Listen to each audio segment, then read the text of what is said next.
Okay, let me just try that. I'll just a second. You can hear me well, right? Yes, yes, yes. All right. So I'm going to share the desktop. You do see something on the screen.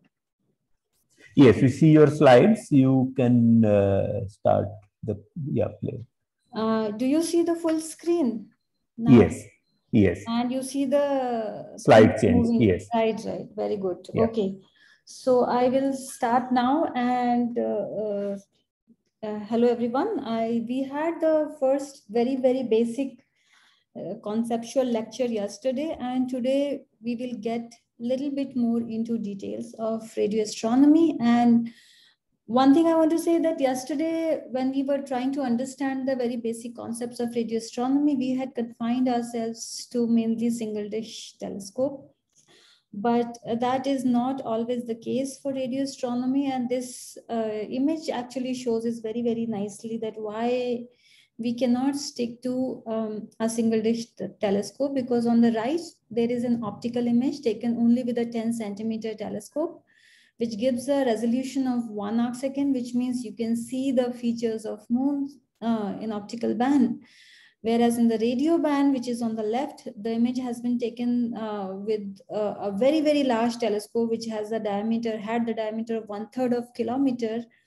And despite having such a large diameter, the resolution is 10 arc minutes, which means you really cannot see any feature in this moon, the radio image of the moon. And this is because the resolution is limited due to the wave nature of the light, and it is lambda over d. And the reason that lambda is so large in radio, it dictates that our d has to be very large, and even having 1/3 kilometer large is not large enough for radio astronomy. And this is why one needs to move to what is called interferometry. So the concept of interferometry is, in a very simple term, the concept is that rather than making one very big telescope, which has to be several kilometers in diameter, which is nearly impossible to make, you make several small telescopes.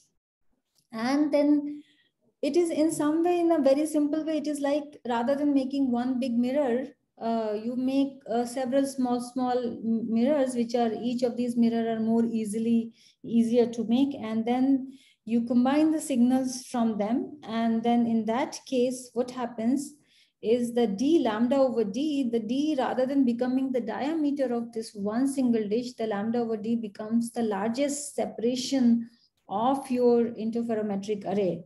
And this is possible because yesterday, if you remember, in the single dish telescope, we were seeing that in the parabolic single dish, the radiation will fall on the mirror, and then it will get focused. And so a parabolic dish will be coherently summing the electromagnetic field at the focus. So now, rather than having this one single aperture where electromagnetic field, the radiation is focused, we can assume that we may have several such mirrors, and they don't need to be adjacent to each other. They may be a different location, and then one can bring them to a virtual focus, and then hence attain the result which was desired, and having making a, instead of one large mirror, a small mirror. And this technique is called interferometry. So in interferometry, one of the very important aspect of this interferometry is called correlator. Because correlator is the one where these the signals from different antennas are combined, and something which is called as a correlation function or coherence function or visibility is produced there. So which we will come to in detail very soon. So one thing is, so what I'm going to tell you, I'm already telling you, and which we will see in a while, is that we will learn very soon that the correlation of the electric field in the UV plane, or in the plane, or in a coordinate system of the baselines or the antennas, is related to the source brightness distribution, or the source you are interested in, via a simple Fourier transform. And since we can measure the electric field on Earth where our antennas are lying, it means somehow we can find a way to get the source brightness distribution via some kind of Fourier transform and try to understand our source of interest. Okay, now suppose if you had only say 2 antennas and you take a measurement once, it will create this one single Fourier component of the source brightness distribution. The deal is that one has to create enough some such samples that you have to have sufficient number of measures, and then you have this source brightness distribution, which one can then from these so many measurements in the UV plane or in the plane of the antennas or baselines, one can derive what is called is a map or a radio map in radio astronomy. And this is the aspect. Now, let's just get into the what is aperture synthesis. Aperture synthesis is a very nice concept, which is, for example, it is extension of interferometry, and this is what is very important. The thing is that one needs to have a sufficient number of measurements to derive the source brightness distribution. Now, rather than having these all the data points all at once, one can be a little more economical. One doesn't, and in being economical, the assumption that goes is that radio sky does not vary on short time scales in a day or few days time scales. Of course, there are some sources which do vary, but for a vast majority of the thing, the radio sky does not vary. So rather than that, what does that mean? That now it is not necessary to measure all the Fourier components simultaneously. So you can instead, you can imagine, suppose I had only 2 antennas because I didn't have the money to build a lot of antennas. I can keep one antenna stationary and then try to build, I can move the other antenna at various places or try to fill the gaps in the mirror of that one desired dish. And this method in some way of virtually gradually building up these required Fourier components to derive the source brightness distribution, this is called aperture synthesis. Thankfully, we don't have to worry too much about it because our Earth rotates. And you can imagine from this plot that if our Earth rotates, the projected baseline or the distance between the baseline, the effective distance will vary with time, which means if you are observing a source for a good amount of time, you will have the different baseline samples or the data points at different spatial places or in the UV plane. And this use of rotation of Earth and the fact that which is causing the baseline vector between the 2 antennas to change continuously, this is called aperture synthesis. Actually, it was called Earth rotation aperture synthesis, but it is one can just call it aperture synthesis. And one can also, this also helps us improve the UV coverage or leave the mirror with less holes in some way you want to call. So this is the concept of aperture synthesis. And I would just like to show here what I'm showing on the right is of course our GMRT antennas, which is in Narayangaon, very close to Pune. On the top left is how the GMRT antennas are distributed. You can see a rough Y shape, and that depends upon, of course, the availability of the land. And on the center, which is zoomed out, you will see which is called a central square, which is around a 1 square kilometer of area where you have around 12 antennas. So GMRT has these antennas, and now if you see if this animation is working for you, you see this Y array is moving, and after some time when you have taken advantage of Earth's rotation and observed the source for a while, it is showing us that you have less holes, you have a much more covered or much more higher UV coverage. So that is what interferometry and aperture synthesis is. And the heart of the interferometry is what is called Vansittart-Zernike theorem. This Vansittart-Zernike theorem is the one which relates the spatial coherence function, which also we will call visibility, which I will tell you later that it is basically electric field from one antenna and the complex conjugate of electric field from the second antenna.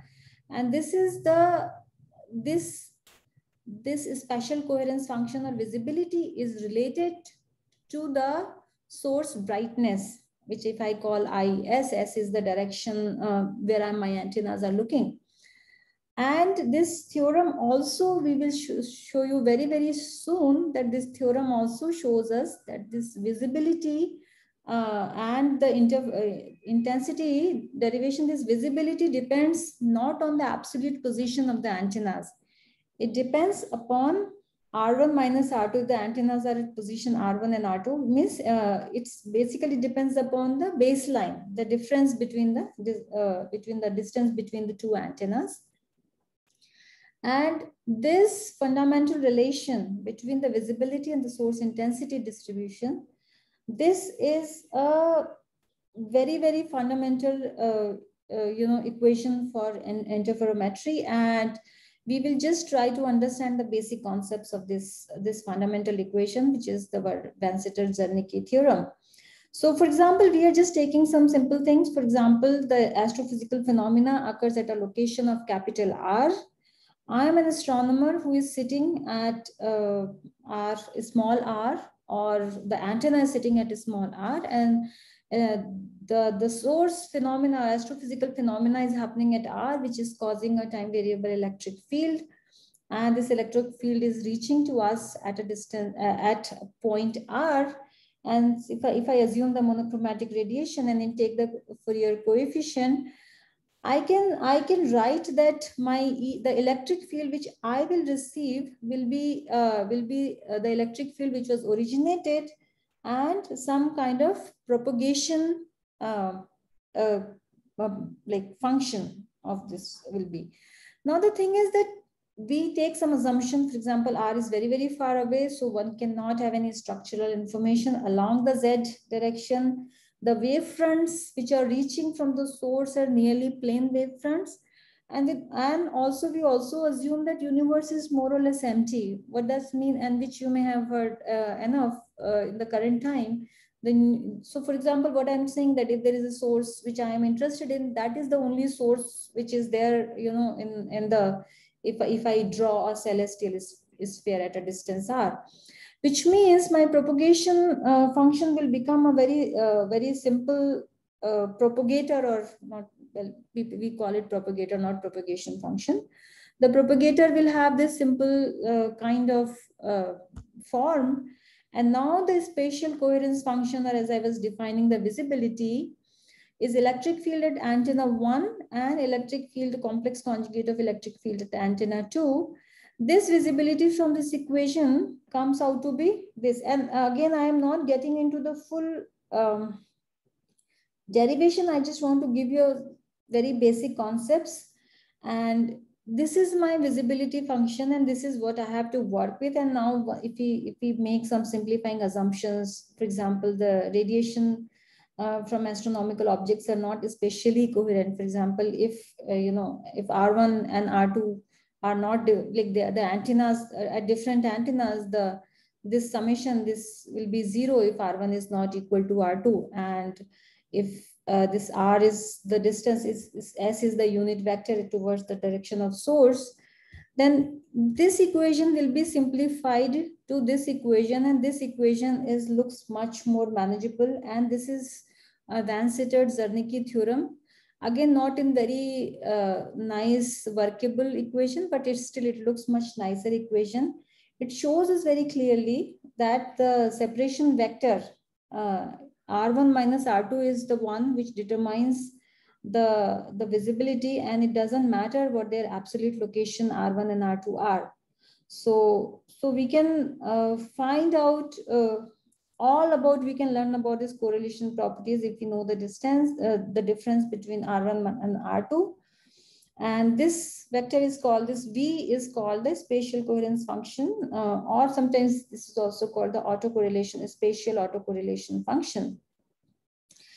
And this is what we have to work with, but we define two things now. We define what is called UVW coordinate system, which I have been saying in past 5 minutes, but haven't explained to you much.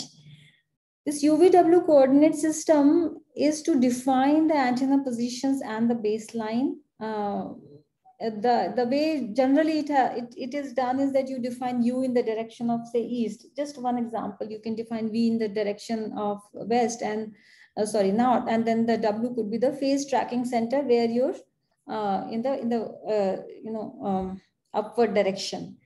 The baseline vector, which is the difference between two antennas, this can be specified by and this is defined in terms of wavelength. For example, my baseline can be, suppose everything is in one plane, so w is 0. My baseline, that is the difference between the distance between two antennas, is, say, for example, whatever it is, say 25 kilometer. If I'm observing it in the wavelength of, say, 1 meter, or 1 meter, if my wavelength is, then I can define the u to be, so my b will be 1000 lambda or so, right? So baseline is defined in terms of wavelength, which means even though the distance between the two antennas are same, depending upon what frequency I'm observing, whether I'm observing at 20 centimeters or 50 centimeters or 90 centimeters, the baseline vector will be different. And this is called the UVW coordinate system. The second is, this is the image plane, which is L, M, and N system. And this is basically, it is in the same coordinate system. The components of the unit vector, the S, which is where my source is located, the components can be, this will be defined, say, L, M, and N, which is basically nothing but 1 minus L square minus M square. So if we work in these coordinate system, this is what my Van-Sittert-Zernike theorem becomes. And this is the fundamental relationship between visibility and the source distribution. And I can tell you, it does resemble a Fourier transform, but it is not yet a Fourier transform. It does become a Fourier transform under two conditions. One is if the measurements are confined to a UV plane, which means the baselines are all in single plane. And in that case, this equation will become this equation where this is the visibility, this is the image intensity, or the one which we are interested in. You can see that if you look at this equation, the visibility V, UV, and of course W is 0, so I'm not writing W, is the Fourier transform of the modified brightness distribution I divided by 1 minus L square minus M square, right? The second thing is further simplification is that suppose I take that my source is in a small region of sky, or if I want to take this S, where is my S? This S is, it's a very small region of the sky, say S0 plus some sigma value. In that case, my visibility becomes even a more simpler function. And this is how the visibility function will look like under these two assumptions. And in this Fourier transform, that will give, and in an ideal world, it will give us the brightness distribution. So this is the Van-Sittert-Zernike theorem, but it is life is not that simple. If you remember yesterday, one has to deal also with the antenna pattern, and which is okay, which gives us, so rather than getting I, we get A into I, where A is depends upon the antenna, each individual antenna aperture. But that's okay. Once you characterize your antenna, you can do later after your image is formed, you can do a primary beam correction. Yesterday, I apologize. Yesterday, actually, what I had said about the dirty beam, that was for sampling function, not for the antenna pattern. So it occurred to me while I was giving the lecture, but I thought I'll correct it today. So yeah, so you have to, you also have an antenna pattern, which you have to take into account. The second thing is, which is called effect of the discrete sampling. For example, the Fourier transform assumes that the spatial coherence function V is known everywhere, but it is not true. It is not sampled over entire UV plane. It is sampled at certain points, which means we can describe a sampling function which is 1 when the data was there, data were taken, and it is 0 where there is no data taken. in that case, my intensity, some form of intensity will have this visibility and this sampling function, which is generally a delta function or sum of delta functions. What I'm getting is not the intensity now. What I'm getting is intensity convolved with some quantity, which is the Fourier transform of this sampling function. This Fourier transform of sampling function is called the synthesized beam, and the image, this image is called, ID is called the dirty image, and one needs to deconvolve with the what is called synthesized beam to get the desired quantity I nu, or what is called the intensity function. So this is what is the I would call a basic of radio astronomy. Von Sitter-Zernike theorem is.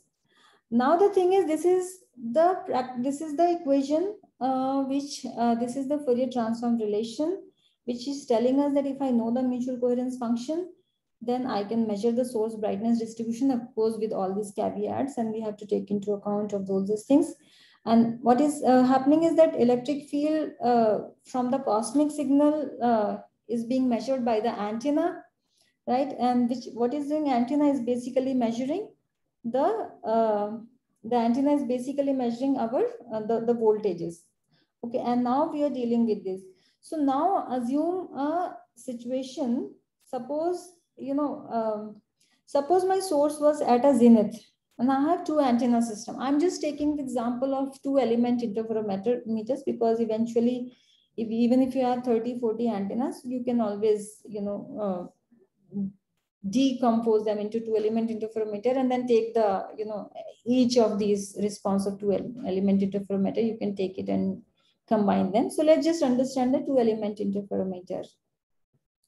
So I hope you are clear so far that I have told you that because to meet higher resolution, we need to have, rather than one single antenna, multiple antennas and combine them. And we also saw that if we take the voltages from individual antenna and take, say, a pair of antennas and take the complex conjugate of the two quantities, it is in some way a Fourier transform of the brightness distribution of the source, which we want to understand, measure.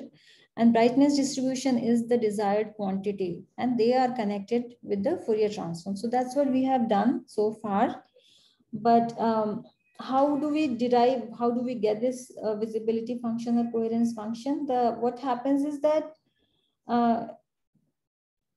you measure these voltages, and eventually these voltages are combined inside a correlator. And the fact is, there are some things which one has to take into account. For example, if the source is at a zenith, you can imagine that the radiation are falling at each antenna roughly at the same time.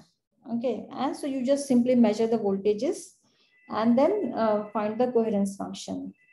Unfortunately, sorry, okay. There's a question, so I'll just answer. It need to be same plane according to how. Yes, so Sonia has a question that if the baseline need to be in the same plane according to the assumption, how does VLBI network work with one of the telescope being in space? One thing, let me just say that so far, there is no such network in which one of the telescope is in space. Of course, there are talks going on that one of the telescopes, they may be put on the moon, and that will give us a very large baseline. So that is first thing. Second thing is, I am not saying that these baselines are all coplanar. I am just giving you the concept, a very basic concept, that if this theorem works when these assumptions are true. Of course, in most of the cases, there is some non-coplanar baselines get introduced. I'm sorry. And then there are, one has to go to these advanced methods of imaging, radio imaging, which if I have time, I will touch base upon it. Otherwise, I'm pretty sure that Prasoon will be dealing with it when he will be talking about the advanced radio astronomy. So he will be building. So I'm just building from some very, very basic concepts to make you explain how when this theorem becomes relevant. Of course, even this assumption breakdown that your source is you are looking at a very small plane of the sky, because only in that case my sky is in some way a plane, but one does introduce the even in a three-dimensionality if one is looking at the larger field in the sky, and then even that assumption breaks down. But there are ways to deal with it, and those are in fact very much heart of the current state of the art interferometers, including the GMRT. All right. So, all right. The thing is that our source is not at zenith. Coming back to the two-element interferometer, it means, but we need the radiation to reach at the same time in the correlator, because we want to have the coherence function, and for that we need to have this. You remember we have to when antenna receive radiation. To receive them at the same time, or it has to look that it has been received at the same time, one has to introduce what is called geometric delay. In this, I'm showing this geometric delay in B sine theta over C, where B is the distance between the two antenna, and then you can just see that, this is the B sine theta, this is the angle theta, and C is the speed of light. So that is the geometric delay introduced. And in fact, let me just say that if even this delay does not stay constant, because we know that the Earth is moving around, and which means this keeps on changing with time, this delay. So this has to be continuously adjusted, and that is what is happening in every single interferometer in the world. Okay. Now the thing is, this is I'll just say that signals from the antennas, they are combined in a correlator where these voltages are multiplied and some time averaging is taken. These voltages are, suppose if you look at this equation, these voltages are simply, if V1 and V2 are the amplitude of the voltages, this cos 2 nu t, and this is t minus tg, because you have introduced a delay. Actually, I'm sorry, but this pi should have been, in this case, this pi should have been here. I'm so sorry. It's a typo I have done. So it is cos 2 pi nu t if it is reaching in antenna 2, if I'm taking it 2, and here it is reaching after some delay. So there are this difference.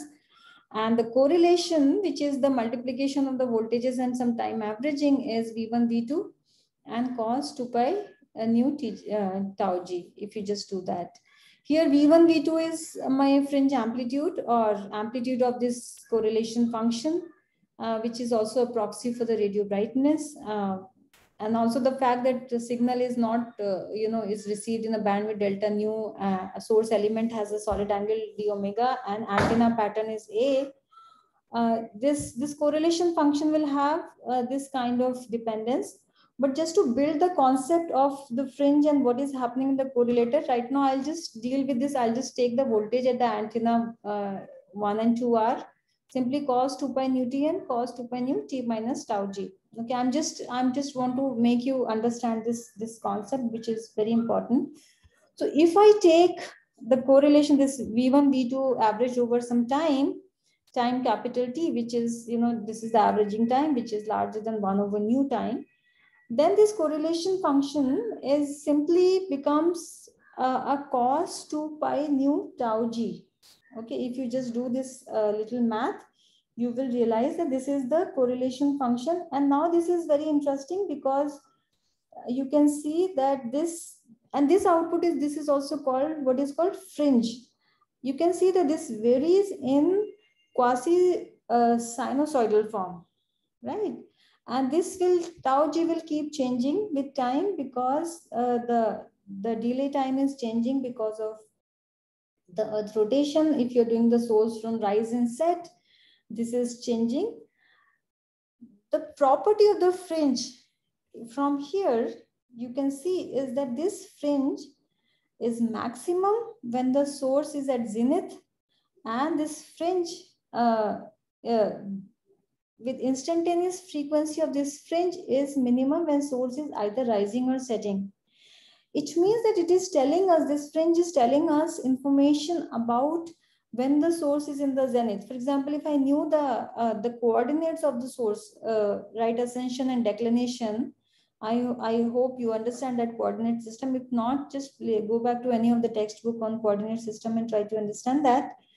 If I know the right ascension of the source, based on this fringe pattern, I can compute the time at which my instantaneous fringe frequency is maximum.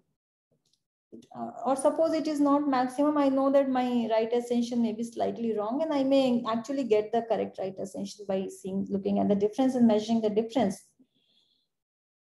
If my source is slightly extended, you can imagine that the waves, for example, the waves from a given point, when they arrive in the interferometer, the waves arriving from adjacent point may be slightly out of phase, and this slightly out of phase, this will keep on increasing with, where these, because the source is extended, all different points will be in a different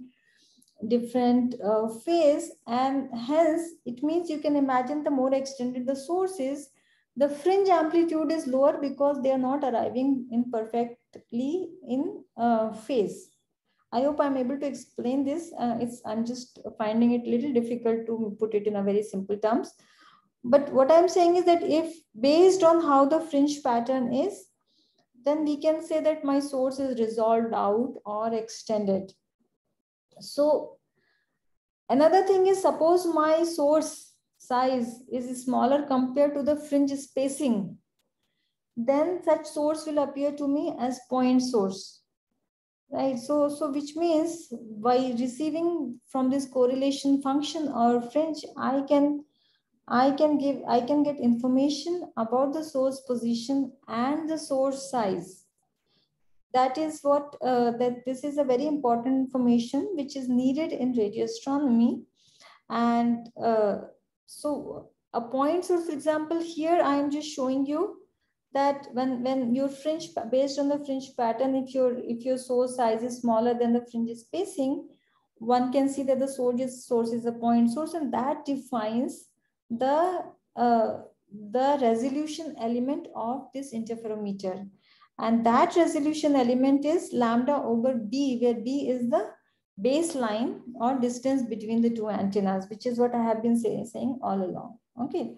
So that is what a response to an interferometer is. But remember one thing, so far we were just dealing with a simple purely monochromatic radiation, but actually the more realistic case is the quasi-monochromatic radiation, which means the radiation has a frequency range of delta nu, where delta nu is much smaller than the radio frequency.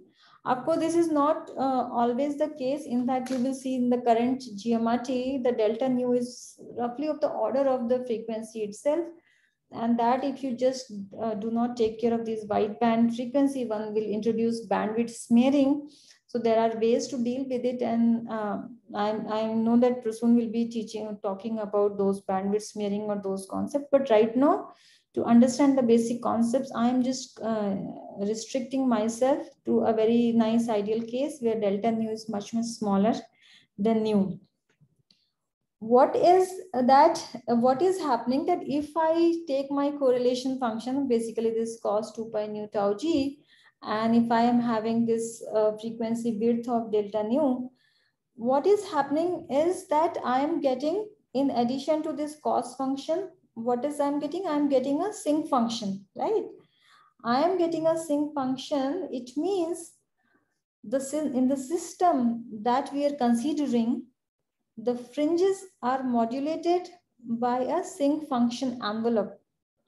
This is also called the bandwidth pattern. And when you look at the real data, I hope the tutors will show you the real data. You will see this bandwidth pattern, which looks like a sinc function based on the delta nu.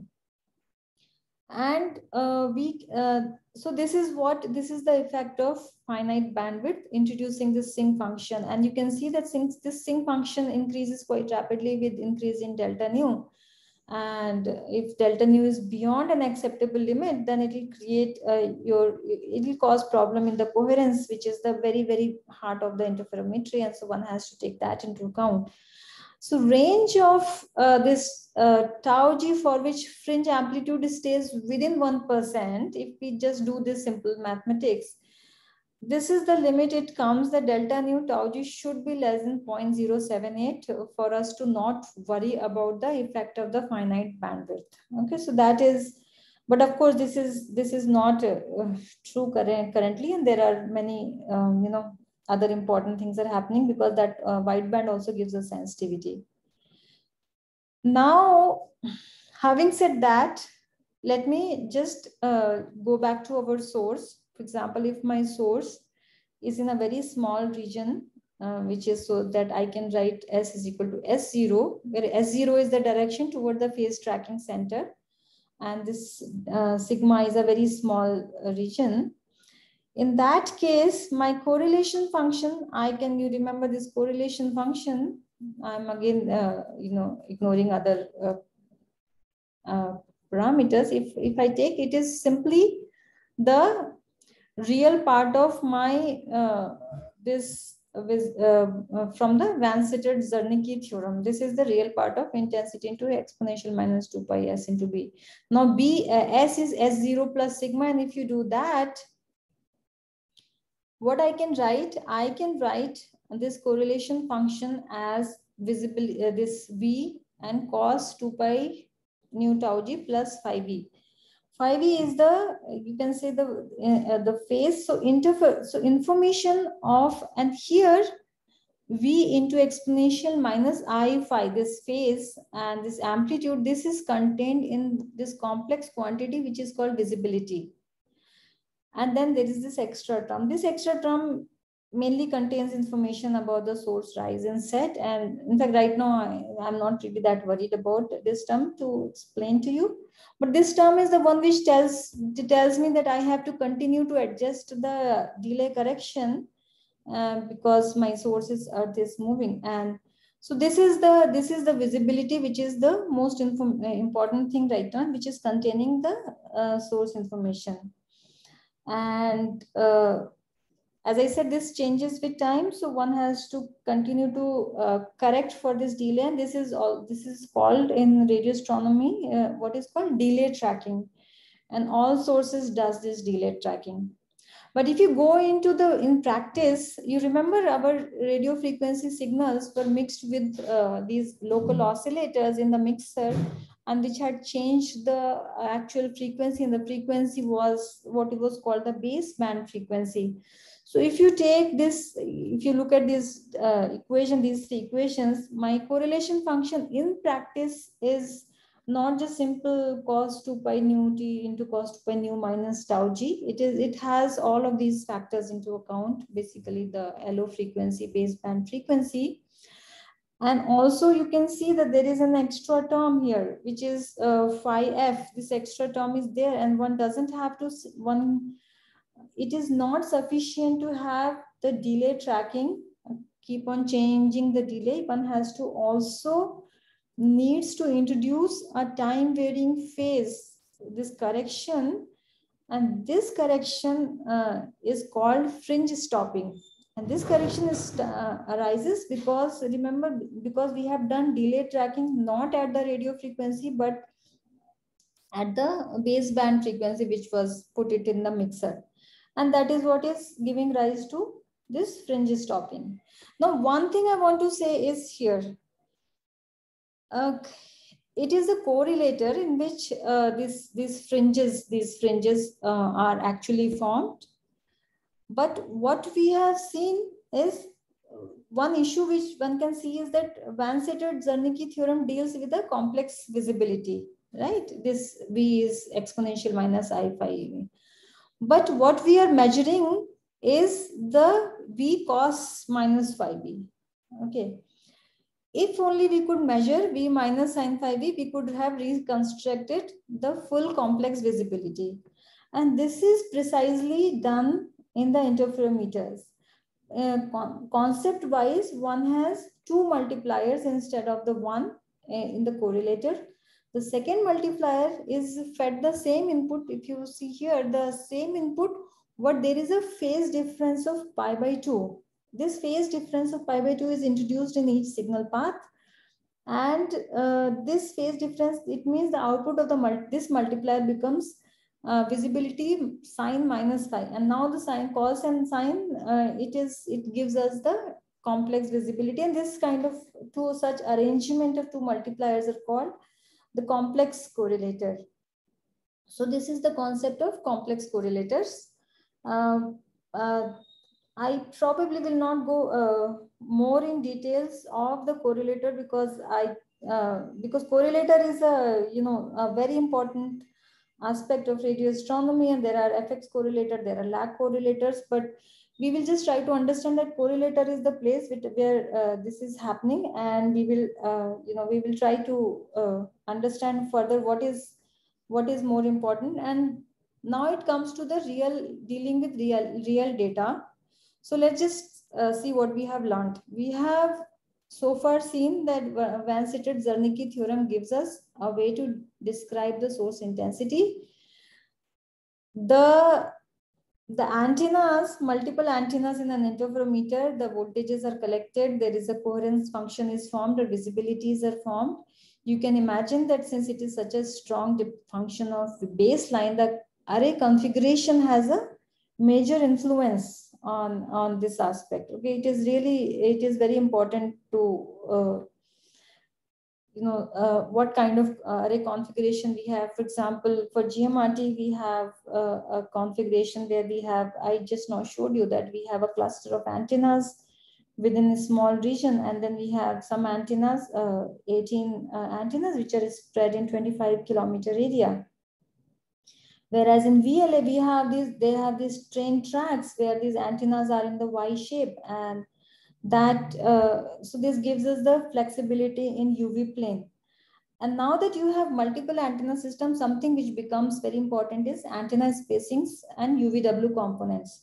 For example, you have multiple antennas, so it is useful to specify antenna positions relative to some reference point measured in Cartesian coordinate system. For example, if I define my X direction to have an hour angle 0 as hour angle 0 and declination 0, and my Y direction to have hour angle -6 hour and declination 0, and my Z direction to have declination of 90 or zenith, then Lx, Ly, and Lz, which are the corresponding coordinate difference for two antennas, they can be written in this baseline component wise. They can be written like this, where H0 and delta 0 are the hour angle and declination of the phase reference position of the antenna, and of course lambda is the wavelength.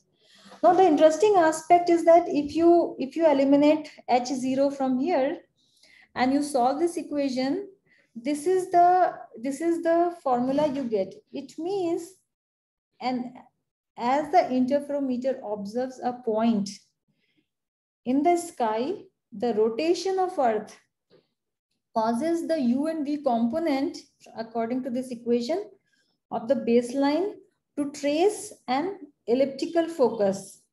Okay.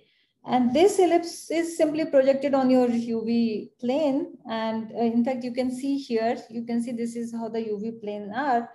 And since V minus U minus V is V star UV, you can imagine that at any instant, the correlator output will provide the measure of visibility at 2 points, up and down, as you can see here. So different antennas will have a different elliptical loci. For example, I am showing you on the left a different kind of antenna system, and the right how their UV tracks will finally eventually look. For example, this is what VLA and GMRT, and the UV tracks will look something like that. And of course, the UV tracks will look different for different declinations. For example, this is a VLA array, and this is a declination of 45 minus 30 and different, and this is a snapshot. And these are these lines you see, these for the UV tracks of each of the baselines for each of the two interferometer antenna systems. And this is what a UV coverage is, or if you want to understand, what I have created here is a mirror which has only these little spaces, but much of the mirror is covered. Okay, so this is what is very important. So in what we do in actual interferometric observation, we collect the voltages, we measure the complex visibilities, and we want these visibilities to be uniformly distributed along this UV plane, and then we take the inverse Fourier transform and get the brightness distribution. Say for example, GMRT has 30 antennas, we will have 435 combinations of baselines. This is called baselines. And as one of you asked, and I also said that if baseline does not stay coplanar, then we are in trouble. But right now, since we are taking the simple case, this is what we can reconstruct the brightness. So this is what is the basic concept of this is the basic concept of making the observations. But it is really not that simple, as I said, and that's where because this is our synthetic, this is the equation, the Van Sittert-Zernike equation is. And the problem is that in this equation, we are assuming that we are assuming an ideal world, and in an ideal world, when we are making the measurements, we are getting some visibility, and we simply just take the Fourier transform, we will get the brightness distribution. But what happens more often or not, what we observe are not the true visibility. The spatial coherence function, which is usually the true visibility, which is what is connected with the source brightness. But in real life, it is true visibility. What we observe is not a true visibility. It is I can say that V tilde, which is the observed visibility. Our aim is to get to true visibility from this observed visibility.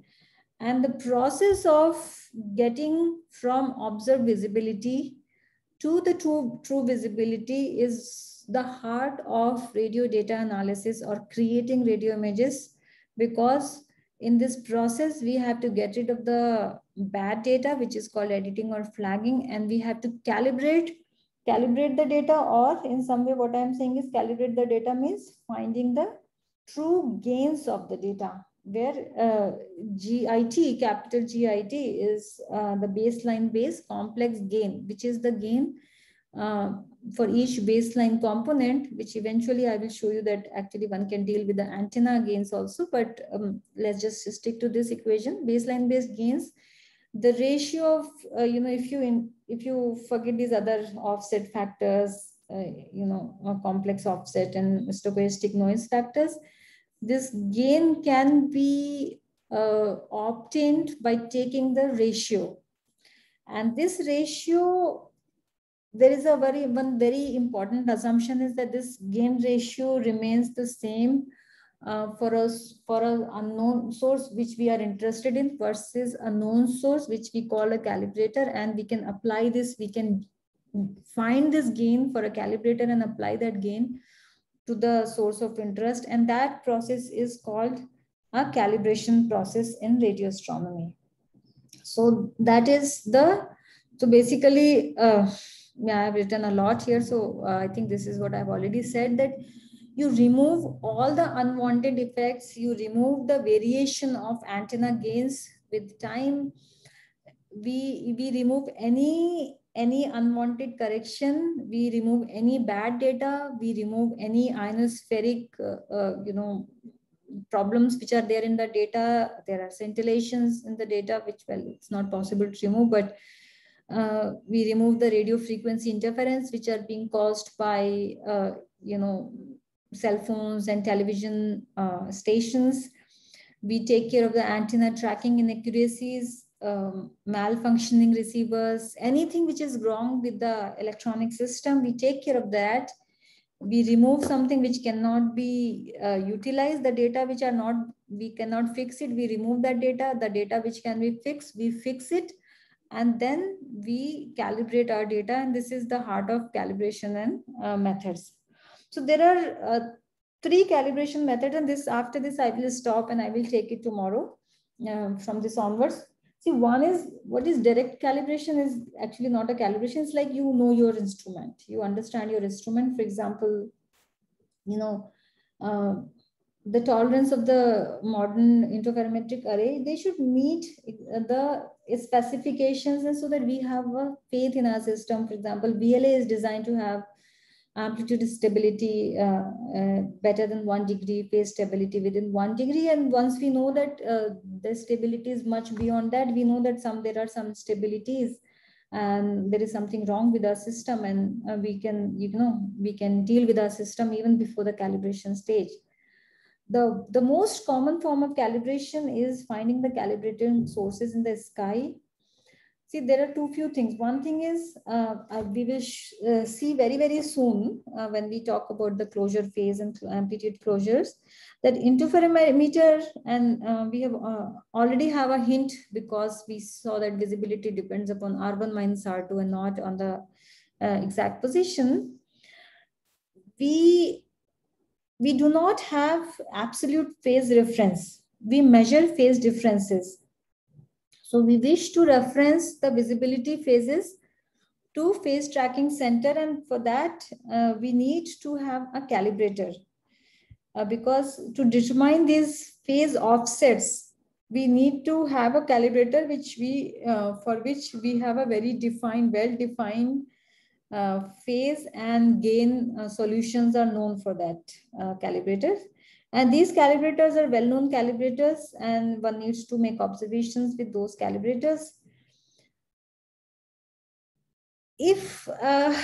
And the way it works is there are something called amplitude calibrators, which are known to have a very well-defined measurements of amplitude, and we understand how much amplitude this calibrator should have. We also have the phase calibrators, which will take care of the any phase abnormalities and phase offsets. It will also take care of, because it is likely to be a point source, and we understand how a point source behaves. We can also, if we observe it frequently enough, we can also, even though our data have unknown response in UV plane, we can still figure out that what data are good, what data are bad. So this is the calibration, but sometimes in some cases the target source itself or target field itself can be used as a test signal to calibrate the data. This is called self-calibration. Self-calibration I may not be able to cover in tomorrow's lectures, but if I cannot cover, Prasoon will be able to cover it. But let me just say that self-calibration is a process, and due to the properties of phase closure and amplitude closure, the information of the absolute phase and absolute amplitude are lost, and those have to be obtained by some other method. So, but self-calibration is a very powerful way to improve your, radio images, even though you have a not so great UV coverage. So that is what the calibration is. And I think this I will take from tomorrow onwards, that what is, I was showing this equation, baseline based gain, but why we can work with antenna gains and what do we gain by using that kind of antenna gain calibration. And from that onwards to imaging, I will take tomorrow. And if there are any questions, I'm happy to take them now. Thanks, Poonam. There are questions, please raise your hand and then you will be able to unmute yourself and ask the question. Good afternoon, ma'am. Yeah, hi. Yeah. So, ma'am, I just want to know that how do we decide the number of antennas and their configuration? I mean, based on what parameters are these decided? Yeah, it's a very good question actually, and it has a lot of practical aspects into picture, into consideration. For example, if you take there are some antenna arrays or some radio telescope which are just say east-west. There are some telescopes which have this Y array shaped, and GMRT has a Y array shaped, and the idea behind it is that what is your main science goal? If you are interested in large scale structures, then you want to have a lot of antennas very well sampled, so that you can, since because of the Fourier transform property, you can see these large scale structures. But if you are interested in, very high resolution, then you need to have this far away. Then also, whether you want to have a Y array or whether you want to keep all the antenna in circle, what you do is you actually write a simple code. You have your antenna positions, you have where your telescope, you want to put your telescope. You see how your UV tracks are coming in 3 hours observation, 6 hours observation, and you see how what kind of UV coverage you want. Ideally, you want to have this big mirror, say for example, in GMRT of 25-kilometer mirror, to have as little holes as possible. And whatever it takes, and it turned out that a Y array shaped is a pretty good, if you remember this, Y array shaped is a pretty good approximation to get a reasonably uniform coverage if you're observing long enough. And also to have a large scale structure well mapped, we have these 12 antennas which are very closely spaced. Other than that, one of the very important factors is that I would have wanted, or anybody would have wanted, rather than say 30 antennas in GMRT, I want say 60 antennas, 80 antennas, because then it is much easier. My UV coverage will be even better. But then you have to look at the funding you have and how much you can spend to build the telescope. So all of these factors combine decide the ideal interferometer. Okay, other questions?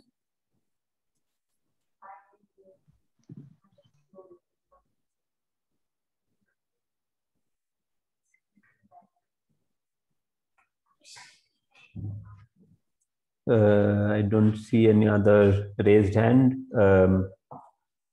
Of course, as Poonam mentioned, there will be some of these which will be again discussed in details during the tutorial sessions, and then also maybe some of the topics after Poonam's other 2 lectures. Some of this topic again will be revisited during the tutorials when you will and even Prasoon will take some of these when he will discuss the advanced case. And tomorrow, when I discuss the calibration and imaging and deconvolution in more detail, I will also show some videos to give you a feel, because right now I can imagine that this could be a little overwhelming. But when you look at the real data, you will try to feel more comfortable with the whole concepts we have discussed today. Yeah, I see there is a question. Ashif, you can unmute yourself. Hello, ma'am. Yeah. This question is regarding the VCZ theorem. Yes. So at one point you mentioned that if the source is not extended, like it's point-like, then what we measure is the intensity I by a factor of the square root of 1 by L square minus M square. So that I had said, if the source is because you remember when we had derived the Vansittart-Zernike theorem, what we had achieved finally was visibility in UVW plane, and whereas and then the exponential factor had L, M, and N, all of the 3 terms, right? So that's where I had said that if my baselines are coplanar, means I do not have anything in the measurements are confined within a plane. The ground was flat, which is possible if you have smallish you don't put in on the other side of the earth, then this is possible. And in that case, my visibility will be Fourier transform of modified intensity, where intensity divided by the square root of 1 minus L square minus M square. So that is what I had said. But then if you have what I had said, that if you have sources in a very small region of the sky, then this N is nearly 1. My S0 will be just the direction of S0, the phase tracking center, or it could be just simply put as 0, 0, 1. And in that case, you will have this visibility, which is simply the it's a coherence function which is relative to S0, which is at the phase tracking center, and it is simply the Fourier transform of I. But what I had not, actually I should have just said a little bit more in detail, because there will be an exponential, where is it? If that is your question, I just want to just get to that question. So there will be this term is also there, exponential I, 2 pi I omega. And this visibility, what I am defining is exponential 2 pi I omega n v prime. And this v prime is what is called the coherence function. And this is what, under this assumption, it's like that. If this is the question, is that answers your question? So I didn't get why this n is close to 1 when the source is point-like. So right. Why this? I didn't get it why n is close to 1 when the source is point-like. Because I'll just say, suppose I'm observing a source in a direction of s, right? Unit direction of s, which is r, vector r divided by amplitude or modulus of r. This is roughly, this is s dot s, which is roughly equal to 1, which is also s0 dot s0. So if you, okay, I should have had that slide, but if you have this assumption, if it's in a very small region, if you just expand that s dot s term, it is simply, 1 plus 2s0 dot sigma. And now if you, and then your S0 is simply in this coordinate system, element n 0, 0, 1. Now, if you put this very small, you know what, I think it's very difficult to explain now, but I'll just suggest the following. You take the top, you take this equation and just take S is S0 plus sigma, where sigma is a very, very small term. It's a infinitely small term, and just expand it and then put that into your equation and see what you get. I bet you will get this equation. Okay. I think what he is asking is why n close to 1 for L and M very small. It's simply because L and M small is towards your center of this system, right? Yeah, and because these three are not independent, I think this equation he is confused about probably. Is that okay. Yeah, because that is right. Look, because your extent of the source is very, very small, right? So then one is. So your L and M are very small, and so n become effectively 1. Right. Yeah.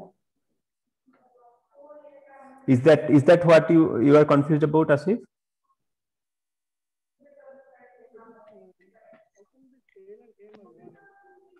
Hello. I am not sure what his question was, but.